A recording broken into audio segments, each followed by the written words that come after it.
আসসালামু আলাইকুম। Welcome back my channel. আশা করি সবাই ভালো আছেন। বরবটি আর আলু দিয়ে বেলে মাছের ঝোল রান্নার একটি মজাদার রেসিপি নিয়ে চলে এলাম। সাদা গরম ভাতের সাথে খেতে ভীষণ সুস্বাদু এবং মজাদার। তাহলে চলুন রেসিপিটি দেখে নিই। আমি এখানে 250 গ্রাম বরবটি আর 2টা মাঝারি সাইজের আলু নিয়েছি। বরবটিগুলো আমি এরকম লম্বা টুকরো করে কেটে নিয়েছি আর আলুটাও আমি লম্বা চিকন করে কেটে নিয়েছি। আলু এবং বরবটি ভালোভাবে ধুয়ে পরিষ্কার করে নিয়েছি। এই বরবটিটা আলু বাদেও ঝোল করা যাবে, তবে আলু দিয়ে ঝোল করলে খেতে বেশি ভালো লাগে। এখানে আমি কয়েকটা বেলে মাছ নিয়েছি। মাছগুলোকে খুব ভালোভাবে কেটে ধুয়ে পরিষ্কার করে নিতে হবে। প্যানে পরিমাণ মতো তেল দিয়ে দেব। তেলের মধ্যে দিয়ে দেব পেঁয়াজ কুচি। আমি এখানে মাঝারি সাইজের 2টা পেঁয়াজ কুচি করে নিয়েছি। পেঁয়াজটা একটু লাল করে ভেজে নেব। পেঁয়াজ কুচির পরিবর্তে এখানে পেঁয়াজ বাটা দিয়েও রান্না করে নেওয়া যাবে। কয়েকটা কাঁচামরিচ দিয়ে দেব আর কাঁচামরিচটা আমি মাঝখান দিয়ে একটু চিড়ে নিয়েছি। এখন পেঁয়াজ আর মরিচটা একসাথে একটু ভেজে নেব। আর পেঁয়াজের সাথে মরিচটা একটু ভেজে নিলে ভাজা মরিচের একটা ফ্লেভার আসে, খেতে খুবই ভালো লাগে।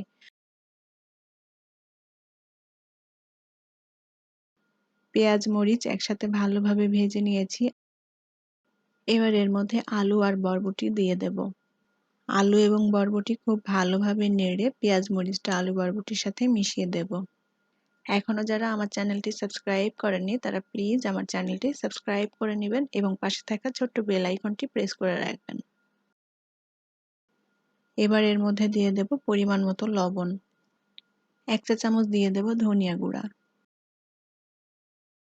সামান্য পরিমাণ শুকনা মরিচের গুঁড়া দিয়ে দিলাম, তবে এটা না দিলেও হয়, এটা দিলে কালারটা একটু ভালো আসে। 1/2 চা চামচ দিয়ে দেব হলুদ গুঁড়া। অল্প আঁচে নেড়েচেড়ে তরকারিটা একটু কষিয়ে নেব। দারুণ সুস্বাদু এই বরবটিটা বিভিন্নভাবে রান্না করা যায়। এই বরবটিটার নাস্তা, ভর্তা, ভাজি কিংবা ঝোল সবভাবেই খাওয়া যায়। খুবই সুস্বাদু একটি সবজি।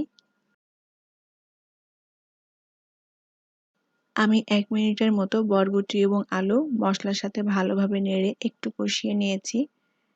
এখন তরকারিটা সেদ্ধ হওয়ার জন্য এর মধ্যে পরিমাণ মতো পানি দিয়ে দেব। আমি এখানে 1 কাপের মতো পানি দিয়ে দিলাম। এই পানিটা দিয়ে বরবটি এবং আলুটা খুব ভালোভাবে সেদ্ধ হয়ে যাবে। তরকারি সেদ্ধ হওয়ার জন্য যে পানিটা দিয়েছি, পানিটা প্রায় শুকিয়ে এসেছে আর বরবটি এবং আলুটাও সেদ্ধ হয়ে এসেছে। উল্টাপাল্টা করে খুব ভালোভাবে একবার নেড়ে দেব।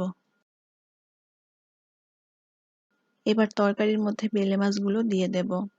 আমি এখানে তরকারির মধ্যে সরাসরি কাঁচা বেলে মাছ দিয়েই তরকারিটা রান্না করে নিচ্ছি। এখানে চাইলে বেলে মাছটা ভেজে তারপরে তরকারি রান্না করে নেওয়া যায়।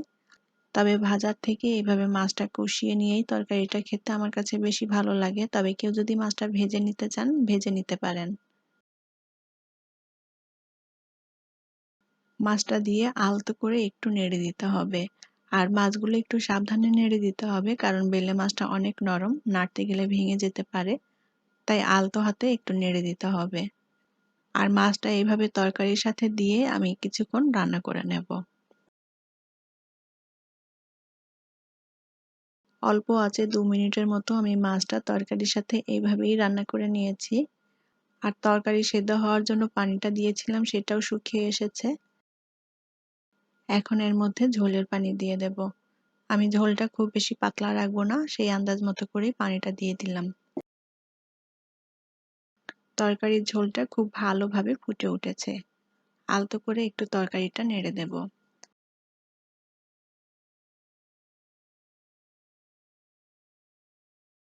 এখন 1/2 চা চামচ পরিমাণ ভাজা জিরা গুঁড়া দিয়ে দেব।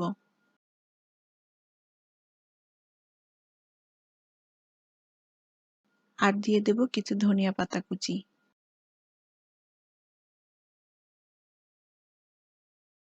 আলতো করে একটু নেড়ে দেব যাতে ভাজা জিরার গুঁড়াটা তরকারির সাথে মিশে যায়।